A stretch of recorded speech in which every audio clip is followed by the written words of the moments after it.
రామచంద్రమూర్తి ఆలోచనలు వాల్మీకి మహర్షి నిర్ధారణ చేస్తూ చెప్తారు. అసలు రామాయణం చదువుతుంటే ఒళ్ళు గగురు పొడుస్తుంది, ఏమి వ్యక్తిత్వాలు రాయివి అని. ఆయన రెండు విషయాలు వెంటనే మనసులోకి తెచ్చుకున్నారు. ఆయన అన్నారు, ఈ హనుమ గతంలో ప్రభువు యొక్క కార్యములను అద్భుతముగా సాధించిన వాడై ఉండాలి. లేనినాడు అతని గుణముల మీద మాత్రమే నమ్మకం పెట్టుకుని ప్రభువు ఇంత పెద్ద కార్యం అప్పచెప్పాడు. ఇతపూర్వం ఈ గుణములను నమ్మి ఏదో కార్యం అప్పచెప్పాడు. చాలా పెద్ద కార్యం అయి ఉండాలి, అది కూడా జీవన్మరణ సమస్య అయి ఉండాలి. అటువంటిదేదో అప్పచెప్పారు, సాధించాడు హనుమ. అందువల్ల ఏమైందంటే ఇవాళ ప్రభువు యొక్క మనస్సులోకి చేరిపోయాడు. ప్రభువు ఆయన పట్ల అంత ప్రీతితో ఉన్నాడు. భర్త్రా పరిగృహీతస్య అన్నారు రామచంద్రమూర్తి. ఈయన పట్ల అంత ప్రీతితో ఉన్నారు కాబట్టి నేను హనుమని నమ్ముతా. ఇది తులసీదాస్ గారి హృదయం. ఒక్క ప్రార్థనా శ్లోకంలో ఒక మాట వేస్తే రఘువర ప్రియతూతం అనడానికి కారణం అది. ఇన్ని గుణములు ఉన్నాయి కాబట్టి నమ్మారు దూతగా, అంతే. వెంటనే సుగ్రీవుడి పిలిచి, నా కీర్తి, నా ప్రతిష్ట, నేనిచ్చిన మాట, వానర జాతి గౌరవం హనుమా నీ చేతిలో పెడుతున్నాను, నువ్వే ఈ కార్యాన్ని సాధించగలవు. ఇప్పుడు రాముడికి హనుమంతుడితో ఎంతపాటి పరిచయం ఉంది అంత పూర్వం? రామకార్యాలు ఏవి హనుమ చేసినట్లుగా పెద్దగా రామాయణంలో లేదు అంతకు పూర్వం. మరి ఎందుకు నమ్మారు అంటే ఆయన ప్రభువు నమ్మాడు, ఆయన నమ్మారు. ఎంత గొప్ప మాట అండి నిజంగా. సుగ్రీవుడు ఆ మాట అన్నందుకు రామచంద్రమూర్తి ఆలోచించలేదు.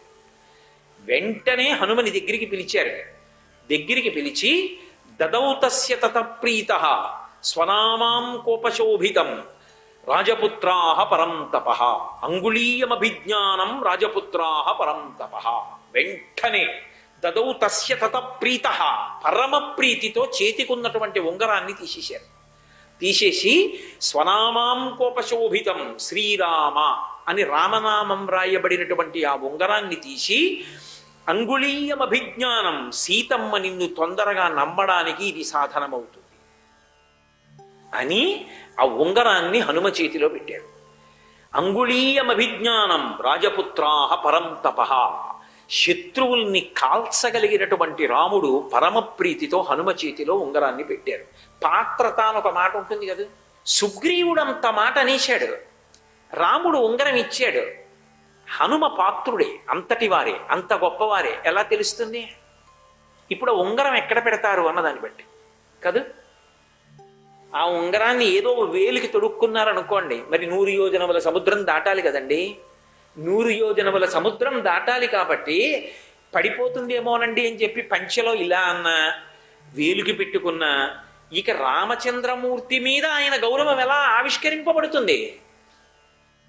వెంటనే ఆ ఉంగరాన్ని సిగలో దోపుకున్నారు, పడకుండా గట్టిగా తలలో పెట్టుకున్నారు. రామనామాంకితమైన ఉంగరం ఉండడానికి స్థానం నా తల ఒక్కటే. తల మీద కొప్పులో దోపుకుని తీసుకెళ్లారు ఆ ఉంగరాన్ని. అంటే పాత్రత నిరూపణము. నిన్ను నమ్మి ఒక మాట అంటే దానికి తగిన వాడమని నిరూపించుకోవడం కూడా అంత కష్టమైన విషయం. అదంత తేలికైన విషయం ఏం కాదు. మళ్ళీ అది పెద్ద అగ్ని పరీక్ష. నేను అలా అనిపించుకోవడానికి తగిన వాడను అని నిరూపించుకోవడం. ఇది హనుమ యొక్క శీల వైభవం. అంటే ఆయనని ఉపాసన చేస్తే ఆయనలా బ్రతకడం, ఆయనలా మాట్లాడడం, ఆయనలా నిర్ణయాలు చేసుకోవడం అలవాటు అవుతుంది. ఎందుకంటే ఉపాసన అన్న మాటకు ఉండేటటువంటి రహస్యం అదే. ఎవరి పట్ల మీరు అకుంఠిత భక్తితో ఉంటారో వాళ్ళ లక్షణాలే మీ ఎందు ప్రవేశపెడతారు. అందుకే ఆయన్ని ఉపాసన చేస్తే బుద్ధిర్ యశోబలం ధైర్యం నిర్భయత్వమరోగత జాడ్యం వక్పటుత్వంచ హనుమా స్మరణాద్భవేత్ అనడానికి కారణం అది. అంతటి మహనీయమూర్తి హనుమ అంటే. అసలు ఉంగరం ఎక్కడిది రామచంద్రమూర్తికి? మరి అరణ్యవాసానికి వచ్చేటప్పుడు అన్నీ తీసేశారు కదా. కేవలం చీరాజ నిరాధారి రామో భవతు తాపసహ అని కదా కైకమ్మ తల్లి వరం. కాబట్టి ఆయన నారచీర ఒక్కటే కదూ కట్టుకోవాలి. కాళ్ళకి పాదరక్షలు కూడా లేవుగా. ఆఖరికి జుత్తు కూడా జిల్లేడు పాలు, మర్రిపాలు పోసేసుకుని జటలు కట్టేటట్టుగా చేసుకుని ఓ పెద్ద జటాజూటంలా కట్టేసుకున్నారుగా. మరి ఉంగరం ఎక్కడిది అంటే అది ధర్మమీమాంస. ఉంగరం ఆయన దగ్గర ఎందుకున్నది అంటే అది స్వనామాం కోపశోభితం. అందుకు వాల్మీకి మహర్షి ఆ మాట చెప్పారు. అది కేవలం ఉంగరం కాదు, రామనామాంకితమైన ఉంగరం. రామదూత హనుమాన్, శ్రీరామదూత హనుమాన్.